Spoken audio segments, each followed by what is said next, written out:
Arruinaste nuestras vidas. Lárgate. Eso fue lo que gritó mi nuera mientras mi hijo se quedaba detrás de ella, en silencio. Mi nieta me lanzó una zapatilla. Mi nieto solo miraba, sin parpadear. Nadie me ayudó.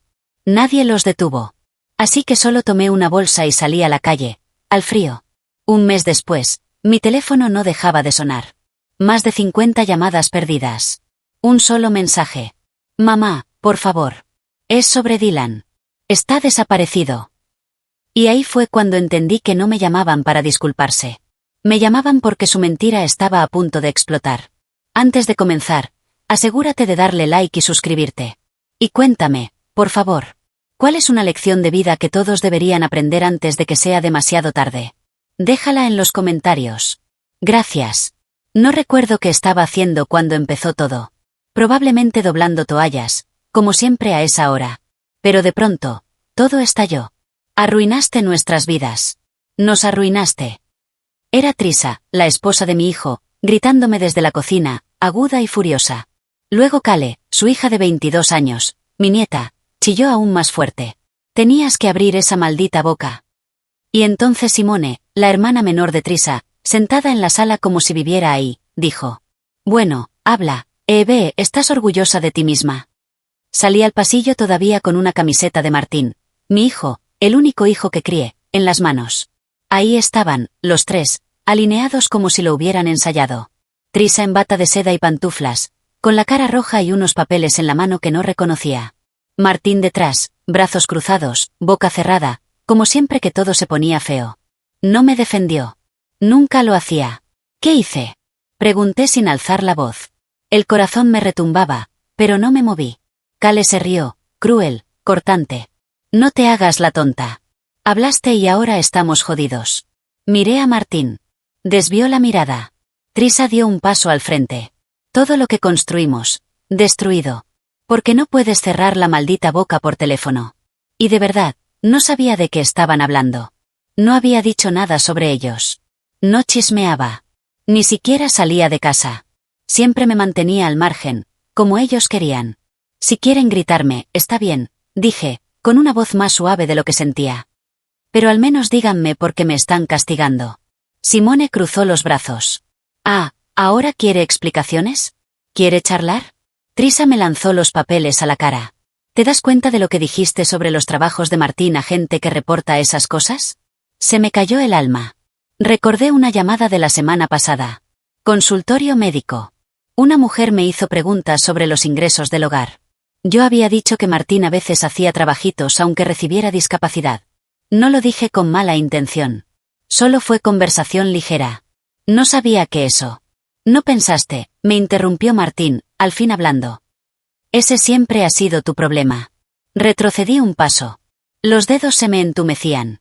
Desde el pasillo, Dylan, mi nieto de 17 años, hermano menor de Kale, estaba medio en sombras, con los auriculares puestos.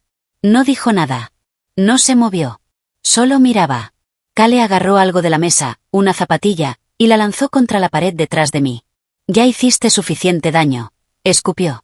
Lárgate, dijo Trisa, como si ya estuviera todo decidido. Esta noche no te quedas en esta casa. Fui a mi habitación lentamente. Nadie me detuvo. Guardé la camiseta doblada en una bolsa. Solo tomé lo necesario. Un abrigo. Mi bolso. Mis pastillas. Dejé el resto. Mientras cerraba la cremallera, aún los escuchaba hablando, planificando, desahogándose, celebrando. Simone dijo algo como: ya era hora. Caminé por el pasillo de regreso, pasé junto a Dylan. No se movió. Abrí la puerta principal. El aire frío me golpeó, pero ya no importaba. Salí. Una sola bolsa, sin coche, sin rumbo. Y aún no entendía exactamente qué había arruinado. Un mes antes, la casa se sentía igual. Silenciosa, controlada, pesada. Pero aún no había explotado nada. Me despertaba todos los días a las 6. No porque alguien me lo pidiera, sino porque eso hacía desde hacía 40 años. Hacía café, doblaba las toallas que Trisa dejaba en la secadora toda la noche. Limpiaba las encimeras antes de que nadie se levantara. Nadie me lo pedía. Nadie me lo agradecía. Era la rutina. Dylan pasaba por la cocina a eso de las 7, sin despegar la vista del teléfono. Kale no salía antes de las 10, quejándose de algún dolor de cabeza o de un trabajo al que no quería ir. Trisa aparecía a media mañana, con las cejas ya arqueadas, mirando su móvil, diciendo que ojalá la casa estuviera más tranquila por las mañanas. Yo siempre intentaba ser invisible. Esa era la regla, aunque nunca se dijera en voz alta. Martín trabajaba de noche. A veces sí, a veces no. Dejé de hacer preguntas sobre eso hace años. A veces se quedaba semanas en casa, diciendo que era por el dolor de espalda o por papeleo. Lo único que sabía era que la tensión entre él y Trisa siempre empeoraba cuando el dinero escaseaba. Y yo no preguntaba. Porque sabía que preguntar me convertía en un problema. Mi habitación era, técnicamente, el cuarto de invitados. Al fondo, cerca de la lavandería. Sin ventana. Solo una rejilla de ventilación que hacía ruidos raros por las noches. Mis cosas estaban apiladas en cajas de plástico. Porque el armario ya estaba lleno de abrigos de invierno de Trisa y zapatos extra de Cale. Tenía solo un cajón del tocador para mí. No me quejaba. Me decía a mí misma que me dejaban quedarme allí. Eso era suficiente. Simone empezó a aparecer más seguido en esa época. No vivía allí, pero como si lo hiciera. Siempre entrando sin tocar la puerta. Siempre sirviéndose el café que yo compraba. Siempre con comentarios del tipo: «Todavía por aquí, ve». Trisa nunca la detenía. Martín ni se daba cuenta. Simone tenía una forma de hacerme sentir como una ocupa en la casa de mi propio hijo. Revisaba el correo como si fuera suyo. Ponía los pies en la mesa mientras veía televisión. Cale la adoraba. Parecían hermanas, incluso más que Trisa y Simone. La casa se sentía como una especie de hermandad femenina, a la que yo no estaba invitada. Una mañana, mientras hacía tostadas, Simone entró con la bata de Trisa puesta, como si fuera suya. Sirvió café y se apoyó en la encimera. «Hola, Eve», dijo con una sonrisa tan dulce como vinagre. «¿Has hablado con alguien de la clínica últimamente?» Levanté la vista, sorprendida. Solo con una señora del seguro. «¿Por qué?» Se encogió de hombros. «Nada, solo curiosidad. Siempre hacen preguntas bien metiches, ¿no?» Asentí. Preguntaron quién vivía en la casa. «Ingresos, lo de siempre». Ella sonrió demasiado. «Espero que no hayas dicho algo que puedan tergiversar. El gobierno es astuto con esas cosas». Recuerdo que fruncí el ceño, pero lo dejé pasar. No le di más vueltas. Ese día volví a lo mío, doblar ropa, limpiar encimeras, mantenerme al margen. Pero había algo en la forma en que Simone me miró. Como si supiera algo que yo no. Como si hubiera sembrado algo y solo estuviera esperando a que creciera. Era una mañana de martes, de esas en las que nada parece urgente. Estaba en la cocina doblando servilletas cuando sonó mi celular. Una de esas llamadas de seguimiento de la clínica. Había ido por la presión arterial y una receta. Nada serio. La mujer al teléfono fue amable, leyendo un formulario. ¿Sigue siendo su dirección la misma? ¿Quién más vive en la casa? ¿Alguien más contribuye económicamente? Respondí con honestidad, sin pensarlo demasiado. Mi hijo Martín es dueño de la casa, dije. Está en discapacidad, pero a veces hace trabajitos en efectivo para ayudar con los gastos. Era la verdad. No lo dije para perjudicarlo. Ni siquiera pensé que fuera un secreto. Asumí que era algo normal, que todos hacían eso para salir adelante. La mujer no reaccionó. Solo dijo: «Ajá». Y siguió con el siguiente ítem. La llamada duró quizás 10 minutos. Colgué y seguí limpiando la encimera. No me di cuenta de que Simone estaba sentada en la barra de la cocina hasta que habló. «Hacen preguntas raras, ¿verdad?» Levanté la vista. Ella tomaba su café, con esa sonrisita como si hubiera estado esperando que yo la notara. «No te vi ahí», dije. «No necesitaba que me vieras», respondió. Y luego añadió: «Espero que no hayas dicho nada muy picante». Fruncí el ceño. «Solo lo de siempre. ¿Quién vive aquí? ¿Qué hacemos?» «Nada raro». Ella levantó las cejas. «Sabes que el gobierno no juega cuando se trata de ingresos, ¿no?» Después se bajó del taburete y se fue caminando, aún sonriendo. Algo se me retorció en el estómago, pero lo ignoré. Seguí el día como si nada, pensando que no era gran cosa. Esa noche, Martín llegó tarde. Apenas me miró. Trisa no dijo ni una palabra. Cale estaba fuera. Dylan, arriba. La casa se sentía más pesada que de costumbre. Al día siguiente, llegó un sobre grueso, blanco, a nombre de Martín. Lo abrió en silencio, sentado a la mesa. Leyó la primera página por encima. Y luego la escondió bajo una revista, sin decir nada. Trisa me miró una vez. Su expresión era plana. Fría. ¿Dijiste algo en esa llamada? Preguntó de golpe. Parpadeé. ¿Qué llamada? La del doctor o lo que sea. Te preguntaron sobre quién vive aquí. Sobre ingresos. Solo dije la verdad. ¿Qué verdad? Su tono se volvió más agudo. Que Martín hace trabajitos a veces. Cosas pequeñas. ¿Por qué? Trisa me miró fijamente. Y vi como algo se endurecía en su mirada. Sabes que no se supone que declare ingresos mientras recibe discapacidad, ¿verdad? Se me secó la boca. No quise meter a nadie en problemas. Solo estaba respondiendo preguntas. Desde el pasillo, Simone intervino con voz cantarina. Ups. Ya salió el secreto, ¿eh? Me quedé paralizada. Martín seguía en silencio, cerrando el sobre como si nada. No entendía del todo lo que había hecho. No todavía. Solo sabía que algo había cambiado. Y por primera vez en semanas, nadie abandonó la habitación cuando yo entré. Querían que estuviera allí. Para mirarme. Para quemarme. Para esperar. En menos de 48 horas, el ambiente en la casa se transformó por completo. Me desperté al día siguiente con el sonido de Trisa hablando por teléfono. Paseándose por el pasillo. Su voz tan cortante que traspasaba las paredes. No me importa lo que diga el papeleo. Nunca fuimos notificados. Y ahora todo está congelado. ¿Cómo es legal eso? Me quedé en mi habitación. Eso había aprendido con los años. Estar callada. Ser invisible. Pero igual las palabras se colaban por el yeso. Sí, él está en discapacidad. No, no sé por qué pasa esto. No, no sé quién les dijo. Clic. Tono de llamada. Esperé otra hora antes de salir a la cocina. La tele estaba apagada. El aire parecía vacío, como si algo hubiera pasado durante la noche. Martín estaba en la mesa. Aún con la camiseta con la que durmió. Mirando un montón de correo. Trisa se dio vuelta en cuanto crucé la puerta. Sus ojos estaban rojos. Dijiste demasiado, Evelyn. Eso fue todo lo que dijo al principio. Abrí la boca para hablar, pero ella siguió. Les contaste lo de los trabajitos. Eso fue. Lo marcaron. Ahora todo está en pausa. El cheque de Martín, los beneficios, la ayuda con la renta, todo. Martín aún no me había mirado. No lo sabía, dije en voz baja. No quise hacerle daño a nadie. ¿Tú crees que las intenciones importan cuando el dinero desaparece? Escupió Trisa. Le hablaste a un sistema que no tiene corazón. Y ahora están escarbando. Miré a Martín. No se movió. Di algo, susurré. Él exhaló por la nariz, sin alzar la vista. Debiste saberlo. Eso fue todo lo que me dio. Retrocedí lentamente de la habitación. Las piernas me temblaban. La cabeza me daba vueltas. Pasé el resto del día en mi cuarto. Sin comer. Sin moverme. Solo repitiendo mentalmente cada palabra de esa llamada una y otra vez. ¿Qué había dicho exactamente? ¿Había usado la palabra trabajo? No lo recordaba.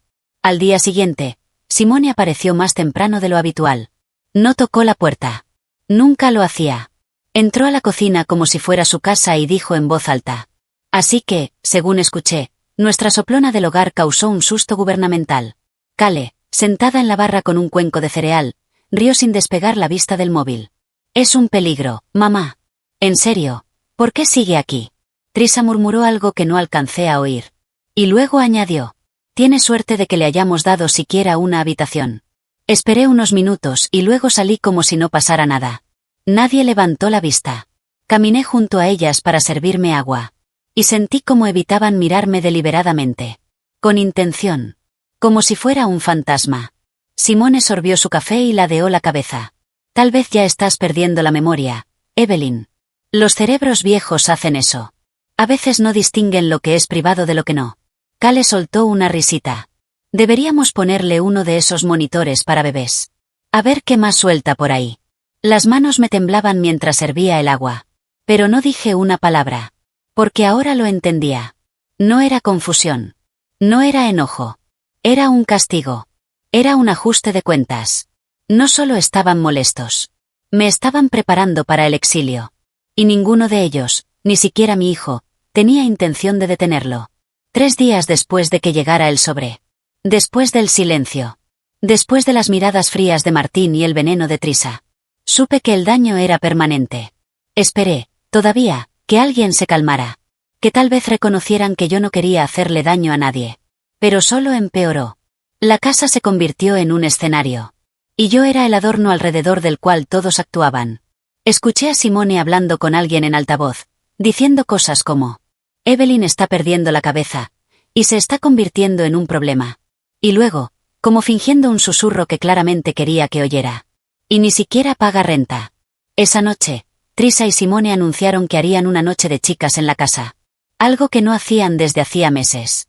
Me quedé en mi habitación, pensando que tal vez sería algo tranquilo. Me equivoqué. La música no estaba alta. Pero las risas sí. Ese tipo de risa falsa, hiriente. La que está diseñada para atravesar las paredes. Escuché el tintinear de los vasos. Tacones resonando en el suelo. Y el nombre Eve lanzado como una broma barata. Intenté ignorarlo. Hasta que oí la voz de Cale gritar: Esperen, esperen. Déjenme hacer la imitación. Y con una voz chillona y burlona dijo: Bueno, como el gobierno me preguntó, les conté todo sobre mi hijo trabajador. Risas a carcajadas. Simone añadió: No te olvides de la parte en que dice: No sabía que no debía decirlo. Más carcajadas. Trisa gritó: Dios mío, es demasiado real. Me quedé sentada en la cama, congelada, con la vista fija en la puerta como si fuera a reventar en cualquier momento. Se sentía como acoso escolar. Pero esta vez, era una mujer mayor. Y era mi propia familia. Apreté las manos tan fuerte que me dejé marcas de uñas en las palmas. Y entonces vino lo peor. La voz de Cale, riéndose entre dientes. ¿Y si simplemente lo hacemos fácil y la echamos? ¿Hasta cuándo vamos a fingir que no es un parásito? Simone intervino de inmediato.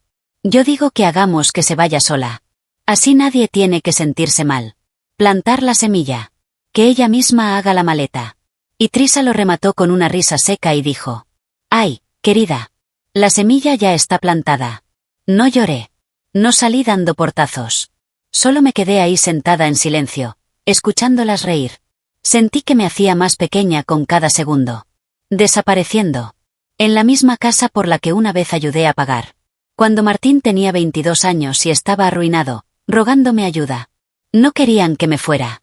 Querían que me quebrara lo suficiente para irme sola. A la mañana siguiente, nadie mencionó la fiesta. Ni una palabra. Todos sonreían mientras tomaban café. Cale llevaba gafas de sol en el desayuno. Y Simone ya estaba revisando el móvil cuando salí a preparar té. Todo era una actuación. Y por fin entendí. Esto nunca fue por lo que dije en aquella llamada. Eso fue solo la excusa. Llevaban tiempo queriendo que me fuera. Solo esperaban el momento perfecto para que pareciera que era mi culpa. La noche en que me fui no fue dramática. No hubo gritos finales. Ni platos rotos. Ni alguien tomándome del brazo y rogándome que me quedara. Fue peor que eso.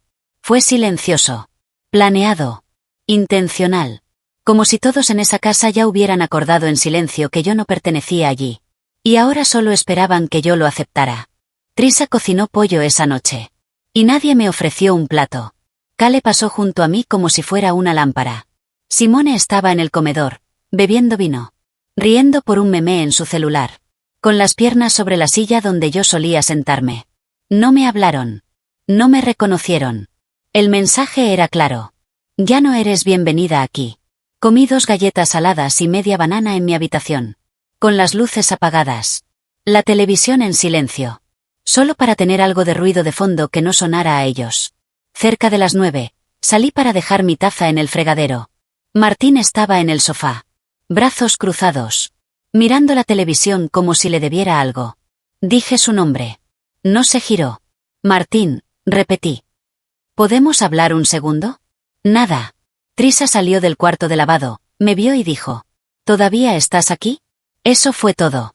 Sin sarcasmo. Sin gritos. Solo una confirmación fría de que existía. Y que le molestaba. Simone soltó una risa ahogada. Cale bajó las escaleras con sus pantuflas, me vio y puso cara de asco. No estorbes, murmuró. Ese fue el momento. No porque fuera lo más cruel que me habían dicho esa semana. Sino porque fue la última capa de fingimiento. Ya no lo escondían. Me giré, caminé por el pasillo y cerré la puerta sin hacer ruido. Me tomé mi tiempo para hacer la maleta. No tenía muchas cosas. Solo un par de mudas de ropa. Mi álbum de fotos. mis pastillas. Y un pequeño sobre con dinero de emergencia, que siempre guardaba escondido en un par de calcetines. Doblé todo con cuidado. Revisé los cajones 2 veces. Dejé la llave de repuesto sobre el escritorio. No dejé nota. No se la merecían. Cerré la cremallera de la maleta despacio, intentando que no me temblaran las manos. No era miedo. Era algo más frío. Más antiguo. Como una pérdida tan profunda que ni siquiera necesitaba lágrimas. Abrí la puerta y vi a Dylan en el pasillo. Mi nieto. 17 años. El único en esa casa que no me había hecho daño. Pero tampoco me ayudó. Estaba congelado en su sitio, con una botella de agua en la mano. Y los auriculares colgándole del cuello. Me voy, dije en voz baja. No respondió. No preguntó por qué. Solo asintió una vez. Como si ya lo supiera. Pasé junto a él, la maleta al hombro. La luz del pasillo parpadeó una vez. La puerta de Cale estaba abierta y escuché la risa de un vídeo en su teléfono. Martín seguía sin apartar la vista del televisor. Trisa no salió. Simone ni se inmutó. Abrí la puerta principal. El aire de afuera era frío y húmedo. No tenía coche. No tenía plan. No tenía a dónde ir. Pero salí igual. No cerré la puerta de golpe. No dije adiós. Y no esperaba volver. El lugar que encontré no era gran cosa. Un pequeño estudio detrás de un salón de uñas. Con paredes tan delgadas como papel. Y una cerradura que siempre se trababa cuando giraba la llave. Pero era mío. Y más importante aún. Era silencioso. Pagué el primer mes en efectivo. Y no dejé mi nombre. El arrendador no hizo preguntas. El único mobiliario era una cama de estructura metálica, una mesita de noche con un cajón que se atascaba y una cómoda desconchada que se inclinaba hacia la derecha como si ya se hubiera rendido. Desempaqué despacio, colocando mi ropa doblada en el cajón inferior y mi álbum de fotos bajo la cama. Encima del fregadero pegué una pequeña nota escrita a mano. Respira. Ya no estás allí. Al principio no sentía miedo. Solo estaba cansada. Preparaba avena instantánea cada mañana. Miraba repeticiones de concursos de televisión en volumen bajo. Y escuchaba a los vecinos discutir por boletos de lotería y turnos para lavar la ropa. Era curioso cómo la paz puede sentirse como ruido. Cuando no la has tenido en tanto tiempo. Durante los primeros días, mi teléfono estuvo en silencio. Y lo agradecí. Ni mensajes, ni llamadas. Ni amabilidades falsas de Trisa. Ni manipulaciones disfrazadas de preocupación por parte de Martín. Me dije que esto era justo lo que necesitaba. Desaparecer. Respirar. Pero el silencio. Cuando se queda demasiado tiempo. Se vuelve cruel. Al final de la segunda semana, me descubrí mirando el teléfono con más frecuencia. Abriendo la lista de contactos. Y quedándome detenida sobre el nombre de Dylan. Para luego cerrarla otra vez. Nunca le escribí. No quería arrastrarlo a nada. Él se había mantenido al margen de todo. O eso creía. La primera llamada perdida llegó un domingo por la mañana. Estaba sirviéndote cuando vi la pantalla encenderse. Martín. Me quedé mirándola. Dejé que sonara. Y puse el teléfono boca abajo. 5 minutos después. Trisa. Después Cale. Una tras otra. No contesté ninguna. Pasó 1 hora. Otra llamada, esta vez de un número desconocido. Luego 2 mensajes de voz. No los escuché. Todavía no. Esa noche apagué el teléfono y lo enterré debajo de una toalla. A la mañana siguiente, fue peor. 10 llamadas perdidas. 3 nuevos mensajes de voz. 2 mensajes de texto. Ambos de Martín. El primero decía: tenemos que hablar. Es sobre Dylan. El segundo, solo decía una palabra. Por favor. Esa me congeló. Me senté al borde de la cama. Con el teléfono en las manos. El corazón latiendo tan fuerte que me dolía. Lo que estuviera ocurriendo. No era un intento de disculpa. Era una necesidad. Pero, ¿de mí? ¿Después de todo? Me obligué a escuchar uno de los mensajes de voz. Era la voz de Cale. Pero distinta esta vez. Temblorosa, aguda, rota. Abuela, por favor. Está desaparecido. Dylan se fue. No lo encontramos. Solo llámanos si sabes algo. Sí. Todo mi cuerpo se paralizó. Reproduje el mensaje 3 veces. Desaparecido. Se fue. Mi mente se desató. Pasó por cada posibilidad. Cada rincón oscuro. Cada calle por la que podría estar vagando. No le había escrito. No le había preguntado cómo estaba después de que me fui. No había estado para él. Volví a apagar el teléfono. Pero esta vez no fue por orgullo. Fue porque no podía respirar. En un mes. No les importó si estaba viva. Y ahora me inundaban el teléfono. Y lo único que podía pensar era esto. Dylan siempre fue el callado. El que observaba. El que nunca gritaba. Si él se había ido. Algo lo empujó a hacerlo. Y tenía un presentimiento horrible. Ya sabía que. Esa noche no dormí. Ni un minuto. Me quedé tendida en ese colchón que crujía. Con el teléfono boca abajo en la mesita. Mirando una mancha de agua en el techo que parecía un corazón torcido. Cada sonido me sobresaltaba. Unos pasos. Una bocina. Un contenedor cerrándose de golpe. Y cada vez que pensaba en Dylan. El pecho se me apretaba. Como si el aire ya no alcanzara. Por la mañana no aguanté más. Encendí el teléfono. Y en segundos las notificaciones se amontonaron. 17 llamadas perdidas. 3 mensajes de voz nuevos. Varios textos. Todos decían lo mismo. Está desaparecido. Dejó una nota. No sabemos dónde está. Por favor, llámanos. No les creía. No después de todo. Pero tampoco podía ignorarlo. Llamé a su escuela. La secretaria me pasó con la consejera. Una mujer llamada señora Reed, que me recordaba de una noche de reunión de padres hace años. Se quedó en silencio cuando le pregunté si había oído algo sobre Dylan. Luego dijo con cuidado. Ha estado pasando por un momento difícil en casa últimamente. Me dijo que deseaba poder vivir con usted. Me quedé helada. ¿Pasó algo? Pregunté. Ella bajó la voz. La semana pasada discutió con su hermana. Dijo que ella le dijo que era débil por defenderla a usted. Luego lo echó de su habitación. Y le dijo que se fuera a vivir con su abuelita preciosa si la quería tanto. Esas palabras me golpearon como un puñetazo. Sentí calor subirme por el cuello. ¿Se fue de la escuela? No, dijo rápido. Volvió al día siguiente, pero estaba callado. Le dije que podía venir conmigo si pasaba algo. Esa fue la última conversación real que tuvimos. Colgué. Me senté en el centro de la cama. Las manos apretadas sobre el regazo. Me habían mentido. Todos esos mensajes. Toda esa alarma. Ese tono de pánico. Lo pintaban como si Dylan se hubiera esfumado de la nada. Pero la verdad era otra. Lo empujaron. Lo sacaron emocionalmente. Quizás incluso físicamente. Lo hicieron sentir inseguro. Y ahora intentaban volcar la culpa sobre mí. Como si yo hubiera sido la que lo abandonó. El teléfono volvió a sonar. Trisa. Lo dejé sonar. Luego Simone. Rechazar.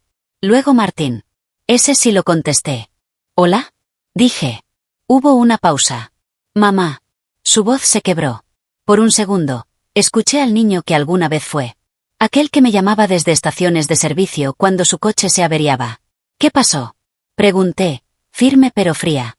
Se fue, dijo Martín. Estamos haciendo todo lo que podemos. La policía dijo que presentarán el informe si no regresa esta noche. No sabemos dónde está.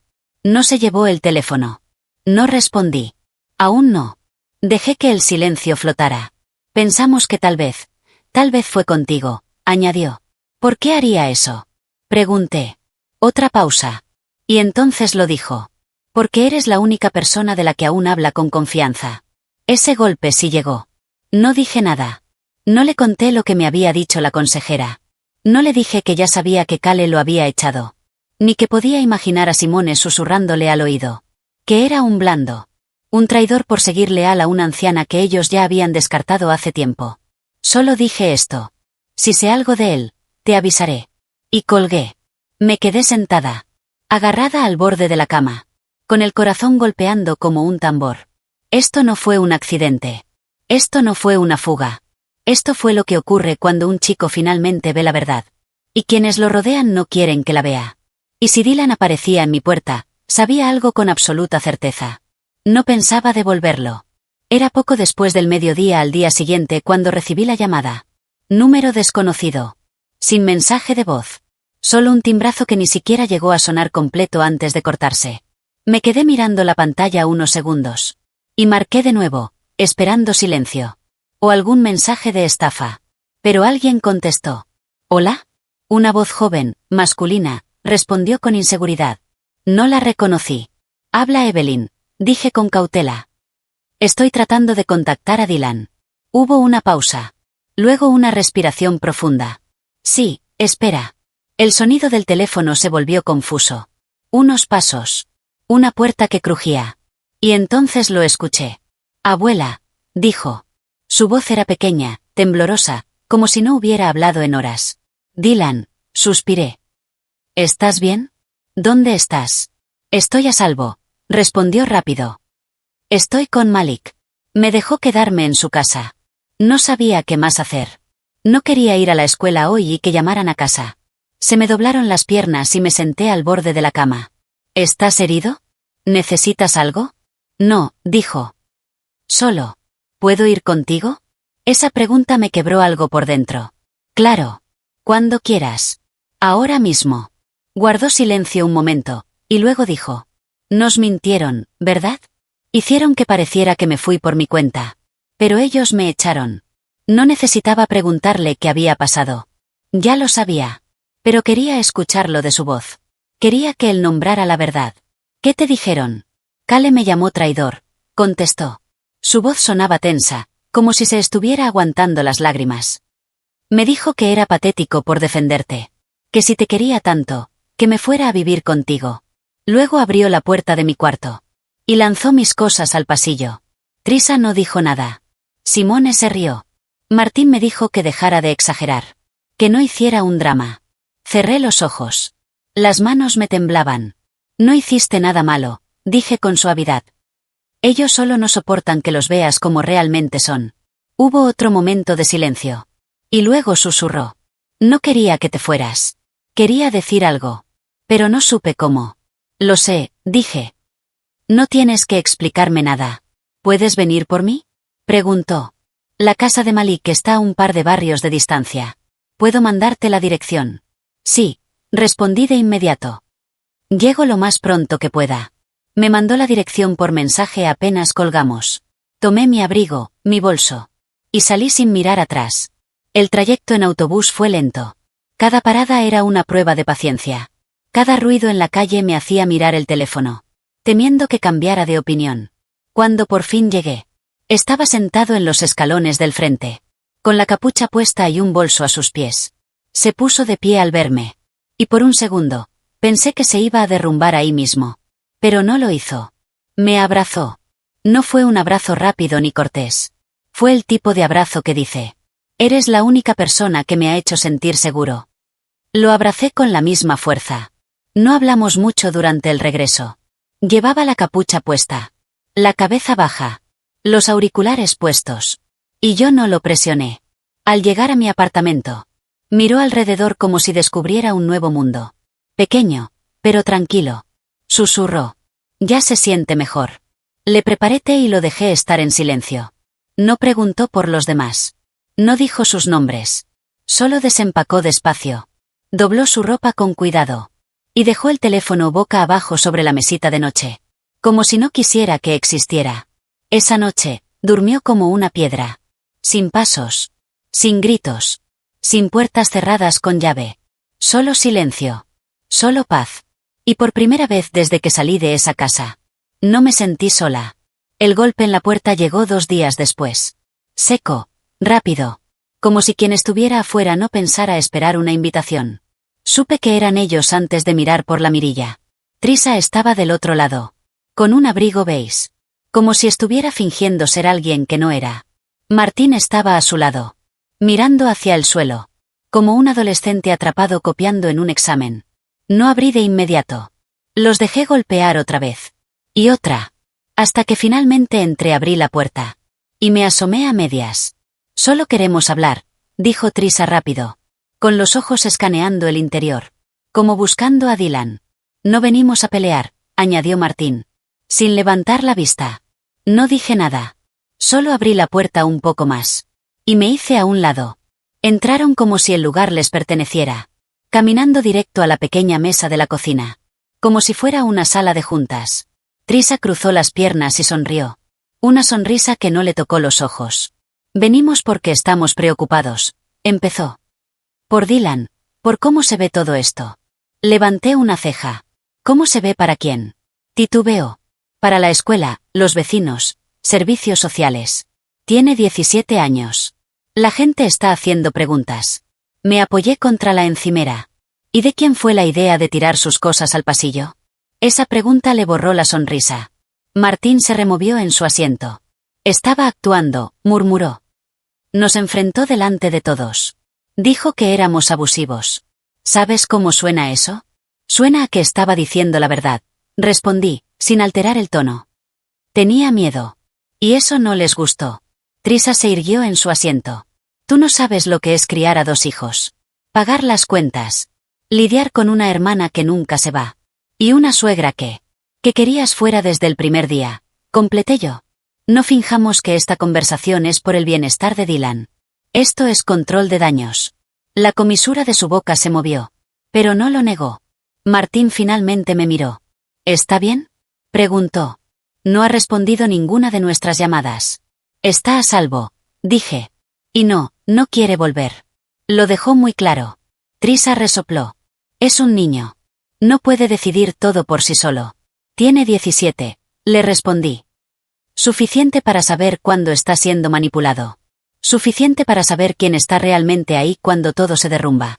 Trisa se inclinó hacia adelante. ¿Y qué? ¿Ahora piensas que puedes quedártelo? Vives en una caja de zapatos. Mejor una caja de zapatos llena de paz que una casa llena de veneno, respondí. El silencio que siguió fue espeso. Se miraron entre ellos y luego me miraron a mí. Entonces, ¿qué quieres? Preguntó Martín. ¿Te lo vas a quedar así nomás? No dudé.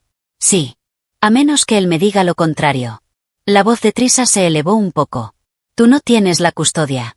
No tienes derechos. Intentábamos resolver esto de forma civilizada. Caminé hacia la puerta y la abrí. Si realmente querían ser civilizados, no habrían esperado hasta que su mentira comenzara a desmoronarse para aparecer. Dylan no es su escudo. No es su trapo de limpieza. Es un chico que ustedes rompieron. Por atreverse a cuidar a alguien. A quien ustedes decidieron que ya no valía nada.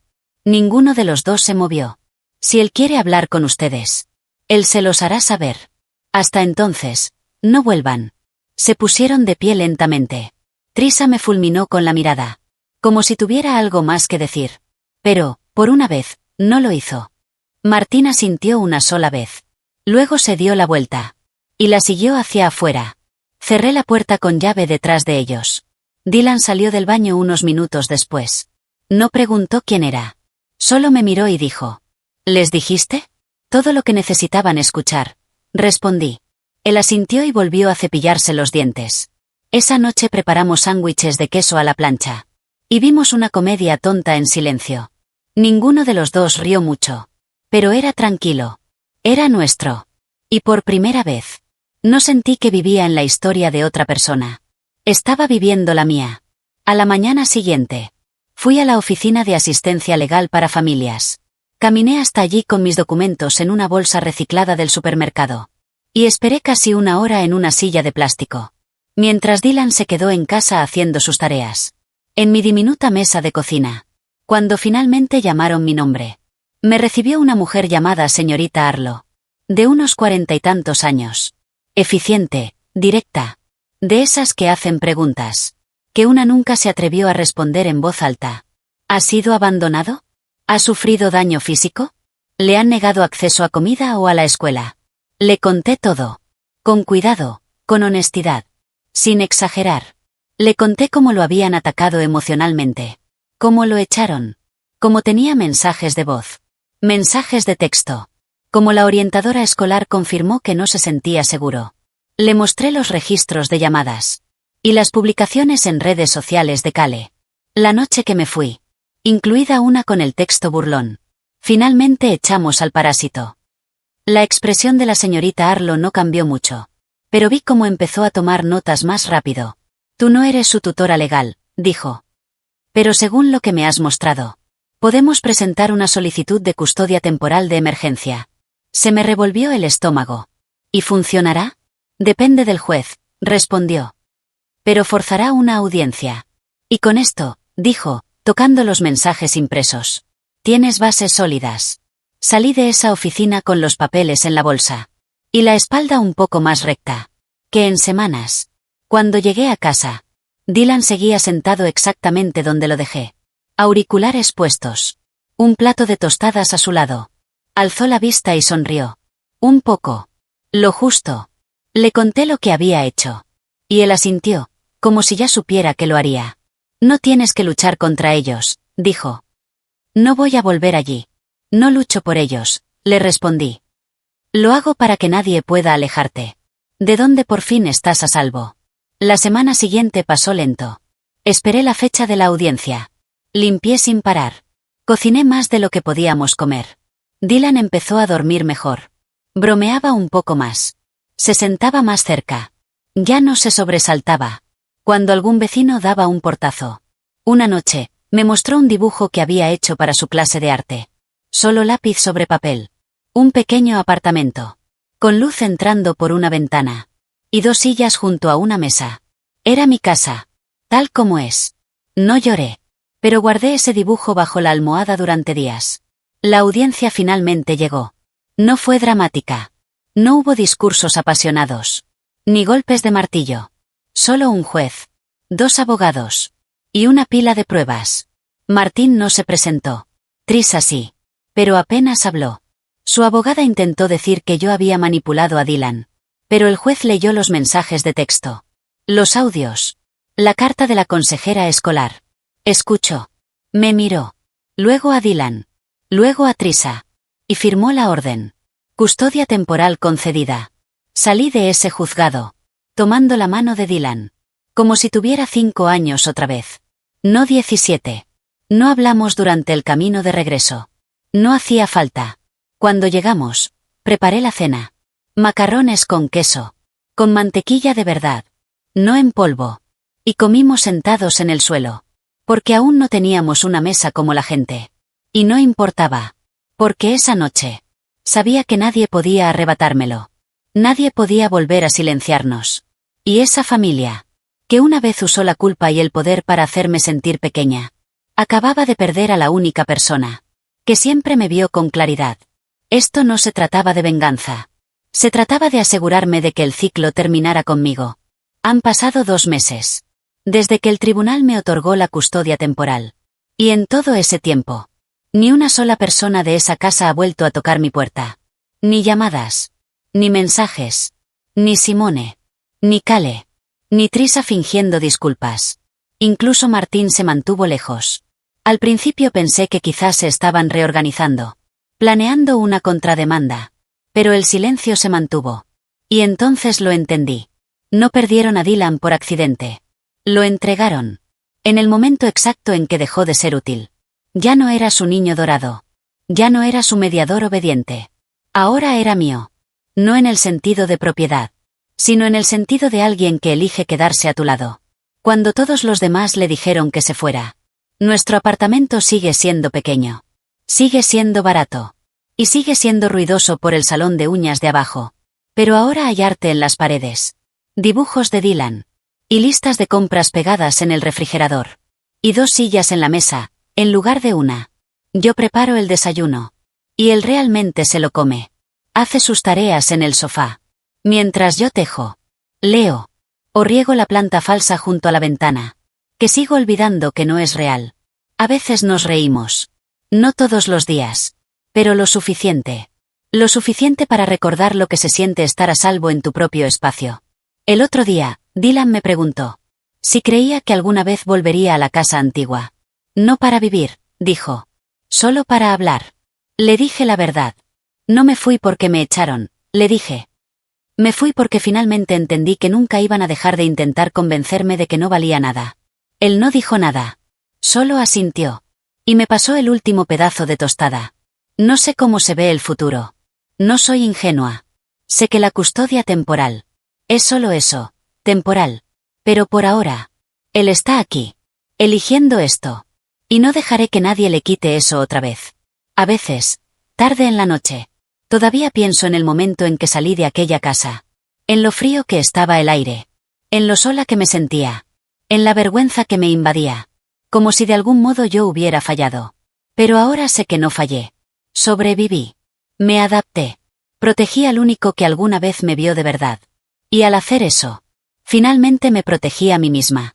Ellos dijeron que arruiné sus vidas. Lo gritaron como si fuera palabra sagrada. Pero la verdad es esta. Yo no arruiné sus vidas. Simplemente me negué a mentir por ellos. Dejé de encubrirlos. Renuncié al papel en el que me habían encasillado. Callada. Pequeña. Prescindible. Y me llevé conmigo al chivo expiatorio que habían usado por años. Ahora, él es solo un chico. Haciendo la tarea. En un apartamento cálido. Y yo soy solo una mujer. Preparándote. En una habitación silenciosa. Finalmente sin miedo de su propia voz. Yo no arruiné sus vidas. Ellos intentaron arruinar la mía. Y fracasaron.